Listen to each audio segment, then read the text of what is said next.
What does God do in the beginning, in the middle or the end of a crisis?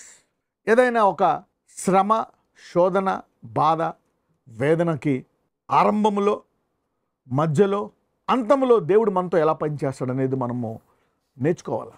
ఏ రీతిగా మరి దేవుడు ఏలియా మరణ భయముతో పారిపోతుంటే దేవుడు ఏలియాని ఆపి, ఏలియాను బలపరిచి, స్థిరపరిచి, ఏలియా ద్వారా ముగ్గురిని అభిషేకించి, ఆ తర్వాత 18-19 సంవత్సరాలు ఏలియాని భూమి మీద పెట్టి, ఏలియాని చంపేస్తానన్న స్త్రీ మరి ఆమె మరణించి చనిపోయి, దానికి ముందు ఏలియా మరణాన్ని జయించి ఆకాశానికి వెళ్ళిపోవడం మనం చూసాం. సో దేవుడు భయపడుతూ మరణ వేదనలో, శోధనలో ఉండేటువంటి తన సంఘాన్ని, తన బిడ్డల్ని దొడ్డిద్వారి ద్వారా తీసుకెళ్ళిపోడు. అందరి ముందు మరి విజయంతో వారు భయపడే దాన్ని ఆయన జయింపచేసి, నేను లోకంలో ఉన్నదానికంటే నేను గొప్పోడిని అని ఆయన సామర్థ్యాన్ని మరి తన భక్తులకు చూపించి, అప్పుడు వీరుని వలె, వధువు వలె, ఎందుకంటే ఆయన శక్తిమంతుడు గనక తన శక్తి సామర్థ్యాలతో ఆ వధువుని కాపాడి తన దేవుని యొక్క గొప్పతనాన్ని చూపించి తీసుకెళ్తాడు. So what does God do? ఏదైనా ఒక శోధన, ఒక శ్రమ, ఒక బాధ, దానికి ముందు, దానికి మధ్యలో, దాని తర్వాత, ఇవన్నీ కూడా జరిగిన తర్వాత దేవుడు మనకి కొన్ని విషయాలు మనం నేర్పిస్తాడు. ఒక శోధన, ఒక వేదన ఆరంభమైన దాని యొక్క ముగింపు, దాని మధ్యలో, దాని అంతంలో దేవుడు మనకు కొన్ని హీ గివ్స్ సమ్ మెసేజెస్. అందరికీ జరిగింది మనకు జరుగుతుంది అనుకోకూడదు. సాధారణంగా ఇది సమాజంలో ఇలా జరుగుతాయి. అనేక రంగాల్లో భయపడిపోతూ ఉంటాం. ఇది సహజం. దేవుడు సృష్టించినటువంటి మరి మానవుడికి ఈ యొక్క ఫీలింగ్స్ కలగడం అనేది సహజం. అందుకే మనము చూసేదాన్ని బట్టి, వినేదాన్ని బట్టి, మన జీవితంలో మన ఎదుట జరిగేదాన్ని బట్టి, మనల్ని ఆనందపరిచేదాన్ని బట్టి, భయపెట్టేదాన్ని బట్టి మనం జీవించము. దేవుని యొక్క మాట ప్రకారం జీవిస్తాం. ఎన్ని జరుగుతున్నా దేవుడు నువ్వు బతుకుతావంటే బతుకుతాం. ఇవన్నీ జరుగుతున్నా దేవుడు నువ్వు బతకవంటే మనం బతకం. మరి మానవుడి లోకంలో అన్ని విషయాలు మరి రొట్టె వలన మాత్రము జీవించడు, నా నోటి నుంచి వచ్చి మాట ద్వారా బతుకుతావు. సో ఈ మాట ఎరిగినటువంటి మనము దేవుడు మనల్ని వేరుపరుస్తాడు. లోకమంతా ఒక రూట్లో పోతే మన ఒక్కళ్ళు ఇంకో రూట్లో పోయి మనల్ని ఆశీర్వదించగలడు. మొదటగా చూస్తే మనల్ని ఈ శ్రమల్లో నిలవపరుస్తాడు. He preserves us. Number 2 is he protects us. ఈ శోధన, వేదన కాలంలో మనల్ని ఆయన నిలవంచడమే కాదు, కాపాడతాడు. He protects us. Number 3 he provides us. మనకు కావలసినటువంటివి మరి మనకిస్తాడు. ఎడారిలో ఎలాగ వారికి ఆహారం ఇచ్చాడు, తాపకరమైన సర్పంలో నుంచి ఆయన ఎలా కాపాడాడు, ఎండదెబ్బ తగలకుండా ఏ రీతిగా మరి వడదెబ్బ తగలకుండా ఎలా కాపాడతాడు. We have seen that. ఈ కష్టాల్లో we will see his hand. మరి ఇవి కాదు, he will teach us the principles. మరి మనం చూస్తే ఎడారిలో వాళ్ళు ఎలా జీవించాలనేటువంటి ధర్మశాస్త్రం కూడా వారికి ఇచ్చాడు. ఈ శోధన కాలంలో, ఈ వేదన కాలంలో ఇంకెప్పుడు అవదేమో పెళ్ళి, నాకు ఎప్పుడు పిల్లలు పుట్టరేమో, ఈ రోగాలు ఎప్పుడు పోవేమో, ఈ బాధలు ఇంతే అని మనం అనేక సార్లు మనం చూసేదాన్ని బట్టి మనం ఫిక్స్ అయిపోతూ ఉంటాం. అయితే దాని నుంచి మన దేవుడు చెప్తాడనమాట, చూడు ఇటువంటి సమయంలో కూడా I will preserve you, I will protect you, I will provide you. నీ వెరికని మన్నాతో నిన్ను పోషిస్తాను అంటున్నాడు. He is a provider in the crisis and he will teach us the principles. మరి సమయంలో నీకు కొన్ని నేర్పిస్తాడు. నిర్గమకాండము 9వ అధ్యాయము 22 చదువుదాం. యెహోవా నీ చెయ్యి ఆకాశము వైపు చూపుము, ఐగుప్తు దేశమందలి మనుషుల మీదను, జంతువుల మీదను, పొలముల కూరలన్నిటి మీదను, ఐగుప్తు దేశమంతటా వడగండ్లు పడునని మోషేతో చెప్పెను. ఇక్కడ దేవుడు చెయ్యి చాపడం అనేది మనము 2 విధాలుగా చూసాం.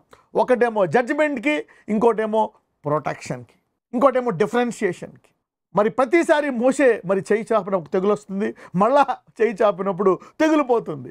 So that hand is doing 2 miracles. ఇక్కడ మరి ఫరో హృదయము కఠినమైపోయింది.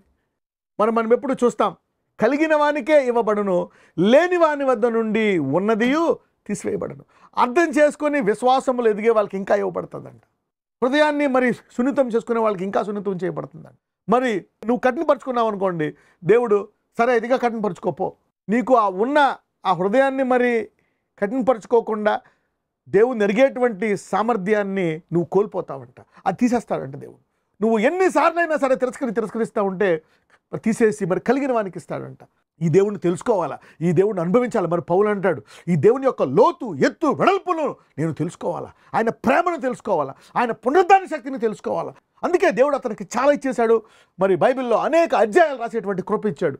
మరి ఇక్కడ ఫరో ధనము, సమృద్ధి మీద, మరి అధికారం మీద ఎక్కువ సంపాదించుకొని మరి ఒక్కోటి తిరస్కరించారు. కాబట్టి అతనిలో అర్థం చేసుకునే సామర్థ్యము, పశ్చాత్తాపడి దేవుని తెలుసుకునే సామర్థ్యము కోల్పోయింది. కాబట్టి హృదయాన్ని కట్టిపరుచుకొని దేవుని తెలుసుకునేటువంటి సామర్థ్యాన్ని పోగొట్టుకున్నాడు. మరి అతని కిందకు ఉండేటువంటి ఆ గారడీ వాళ్ళు, ఆ మంత్రగాళ్ళు, వాళ్ళు దేవుడిని తెలుసుకున్నారు. వాళ్ళు తెలుసుకొని ఇది దేవుని హస్తము ఫరో, మనం ఈయనతో పెట్టుకోకూడదు, ఆయన చెప్పిన ప్రకారం ఆ ప్రజలను విడిచిపెట్టేద్దాం అని ఆయన్ను వేడుకున్నప్పటికీ కూడా ఫరో ఆ మాట వినలేదు. Pharaoh did not listen. You see that now. Let's read verse 23. మోషే తన కర్రను ఆకాశము వైపు ఎత్తినప్పుడు యెహోవా తన ఉరుములను వడగండ్లను కలగజేయగా పిడుగులు భూమి మీద పడుచుండెను. యెహోవా ఐగుప్తు దేశము మీద వడగండ్లు కురిపించెను. అలాగు వడగండ్లతో కలిసిన పిడుగులను బహుబలమైనవాయెను. ఐగుప్తు దేశమందంతటను అది రాజ్యమైనది మొదలుకొని ఎన్నడూ అట్టివి కలగలేదు. చూడండి, ఎన్నడూ అట్టివి కలగలేదంట. సో ఐగుప్తీయులు కానీ ఇజ్రాయేలీలు కానీ ఎన్నడూ వాళ్ళ జీవిత కాలంలో చూడలేదు. అందరూ అనుకుంటా ఉంటారు, అందరూ బాగానే ఉన్నారు, నాకే ఇచ్చాడు ఇలాంటి బాధల్ని, నాకే ఇచ్చాడు ఈ రోగము, నాకే ఇచ్చాడు ఇలాంటి శరీరము, నాకే ఇచ్చాడు ఇలాంటి చర్మము, నాకే ఇచ్చాడు ఇలాంటి జుట్టు, నాకే ఇచ్చాడు ఇలాంటి చదువు, నాకే ఇచ్చాడు లేని జ్ఞానం అని మనం అనేక సార్లు మనంతటా మనము వేరుపరుచుకొని మనం కుమిలిపోతూ ఉంటాం.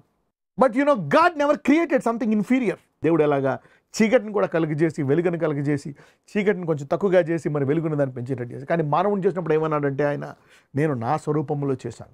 సో నీవు శరీరరీతిగా నీకుండేటువంటి చదువును లేకపోతే మీ తల్లిదండ్రులను నీకుండేటువంటి ప్రాంతాన్ని నీవు చూసుకుంటే నువ్వు తగ్గించబడతావు. You are diminishing the image of God. అదే నేను దేవుని కుమారుడని చూసుకుంటే నీ సంపూర్ణతలోకి నీవు వస్తావు. You will come into your fullness and into your greatness. The physical thing doesn't define your greatness. It's God who brings out the greatness that He has deposited in you. So bring out that greatness what God has deposited in you.